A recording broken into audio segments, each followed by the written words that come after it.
that it was acting too slowly in declaring an emergency and that precious time was lost. Is Zika and your action a political reaction to the criticism from last time around? Both WHO and the whole world have learned from Ebola, I think. A lot of factors were criticized in the various reports. Transparency, political will, lack of action, and so on and so forth. So all these factors play together in an emergency, and declaring a public health emergency now had, amongst others, also the role to invigorate this political will, to get the budget, to finance the research, to sensitize public health authorities of this new virus and the possible risks associated with it. If your goal is to call more attention to Zika in order to increase the amount of political will and the potential funding for studying the virus, well done. That has happened. Zika is omnipresent in the media around the world. There's also something of a panic going on, much as there was a panic going on during the Ebola outbreaks, when the actual risk outside of Africa was minimal, verging on trivial. How do you weigh when the disadvantages of a big media splash outweigh the advantages? That is a good question. The point here is that there are a lot of unknowns around Zika virus, very much losing the touch with what it is, which is why we need to act fast and get the right information to people in order to assure mothers, assure travelers, and assure, of course, populations living in mosquito-infected areas, and advise them what's best to do and how to go about. I want to ask you one more thing about WHO institutionally. You speak English as a second language. Yeah, I do. Since you're Swiss, actually probably your fourth language. But are you familiar with the expression damned if you do and damned if you don't? Absolutely am, yes. Is that what you all say to one another whenever a virus gets on the move? That you will be criticized for acting, you will be criticized for waiting, and there's no way to know what's the correct action until long after this stuff is played out? Well, hindsight, of course, always makes an evaluation easier. But what went into this discussion is mainly the insecurity in people traveling, or countries where travelers brought back a single Zika infection. People didn't know what this means. Now we have another virus. People still have Ebola in mind, as you just rightfully mentioned. So the fear in front of any new virus is still huge. So the question wasn't so much damned if you do, damned if you don't. It was more guided by, we need to get the right information first to get it, and then find the right means to inform the people and to develop a vaccine or means against this virus. What do you think journalists should keep in mind when covering Zika or similar viral outbreaks? To make the difference between the condition of microcephaly, the syndrome of Guillain-Barré, and the Zika virus. Yes, they might well be related, but we need to not forget Zika itself is a mild virus, and if Zika was the only reason to declare a public health emergency, then we should have long time declared a public health emergency on malaria, on dengue, on chikungunya, and so on and so forth. So this is not our real concern, and this I find very important, to separate those 2 to 3 issues we have here. Yes, there might well be a link, and that link we need to look at, but to make that distinction here is highly important. Christian, thank you very much. Thank you. Christian Lindmeier is Communications Officer at the World Health Organization. He spoke with us from Geneva. Coming up, Zika has launched a debate in Brazil about abortion. A similar outbreak in the U.S. back in the 60s did the same for us. This is On the Media. On the Media is supported by Moo, offering a variety of business cards and printed products. Moo also offers Printfinity, the ability to print a different image on every card. More at moo.com.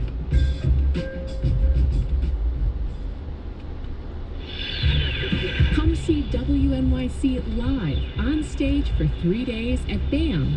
Radio Love Fest 2016 features Wait, Wait, Don't Tell Me, Death, Sex and Money, The Moth, selected shorts, and more.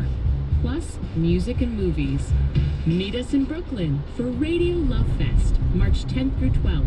Schedules and tickets at BAM.org.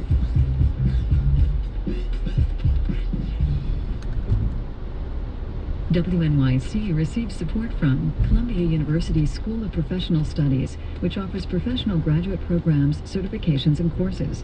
More at sps.columbia.edu/WNYC. For Valentine's Day, Death, Sex, and Money is looking at love through the many chapters of life. I'm Anna Sale, and I'll be talking with Jane Fonda, sex columnist Dan Savage, and others about real love. Tomorrow night at 8 on 93.9 FM.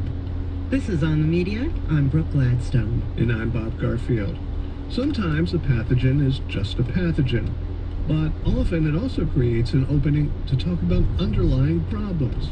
When it comes to disasters, very often that problem is climate change. And so it is with Zika. That's because our warming world is contributing to ideal breeding conditions for the Aedes aegypti mosquito, which carries Zika, as well as dengue and chikungunya. David Hassmeyer, a staff writer for Inside Climate News, reported this week on how climate change has been expanding the mosquito's range. We found numerous scientific studies, numerous public health officials, scientists, as well as anecdotally a couple of vector control agencies in the United States. And in fact, that's how we introduced our story, through the eyes of a vector control officer in the Central Valley of California. The agency discovered the Aedes aegypti mosquito in 2013. It was puzzling to them because this is a mosquito whose habitat is more closely related to very warm and humid climates. And the agency kept coming back to the idea of the temperatures in the Central Valley have been steadily warming, and there has been a sustained drought. Those are two of the factors that lead to the establishment of a habitat for these particular mosquitoes. I associate mosquitoes with standing water. Why would drought correlate with mosquito-borne disease? The Aegypti mosquito, they're called small container mosquitoes. In some of the regions where this mosquito is now very prevalent, don't have the infrastructure to provide water.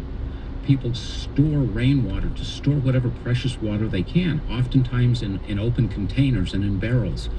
Those are the types of environments where this mosquito thrives. And it's not just the Zika virus that's showing up in unexpected places. What other infections have you been able to correlate with warming temperatures? Lyme disease and West Nile virus. Those two have been very closely studied and tracked in parallel with warming climates. And those are often used as cautionary tales, if you will, as to why climate change has to be taken seriously. One of the frustrations I think that some people have had with explaining the danger of climate change is not what the political right claims, which is that there is a global hoax and conspiracy of academics, but on the contrary, that academics are very, very slow to make the sort of definitive connections that the public can relate to. For example, tornadoes and other severe weather have very much been on the rise, which seem to correlate with climate change. By the same token, something like the Zika virus would seem to be a great opportunity for the climate community to say this issue really has great stakes for the human race. But again, all of the correlations are made with a lot of disclaimers. Can we say that climate change contributes to the Zika outbreak, full stop? What I think science and health people can say with certainty is that climate change has to be considered one of the key elements. That's what's so important when media reports on this sort of thing. You know, for so long, the media has treated climate change and global warming kind of as if there was a debate. And there's no longer a debate. So when these sort of issues come up, they have to be reported against the backdrop of climate change certainty. Do you have panic envy? Do you wish the climate protection community would get some sort of borrowed interest from Zika and other possible expressions of global climate change in order to, okay, not panic the public, but educate them as to the stakes here? Well, certainly. And I mean, you know, for example, if Hurricane Katrina and Superstorm Sandy didn't get the public's attention, then nothing will. You know, those severe weather events can be traced to climate change. The issue of Zika has to be taken as an opportunity to educate the public that climate change doesn't have to be Superstorm Sandy. You know, it can be this tiny mosquito whose habitat is growing larger and encroaching, you know, in their own backyards, if you will, because the climate is warming. We don't want to cause panic. Cause that panic too often, people may start to tune you out, saying, well, there they are. They're just saying the sky is falling again. Whether it be economically, through health issues, heat waves, climate change is going to impact people of the world. We have that responsibility to explain how the world and how lives will change if immediate steps aren't taken to address the issue. All right, David, thank you very much. Bob, it's been my pleasure. David Hassmeyer is a staff writer for Inside Climate News.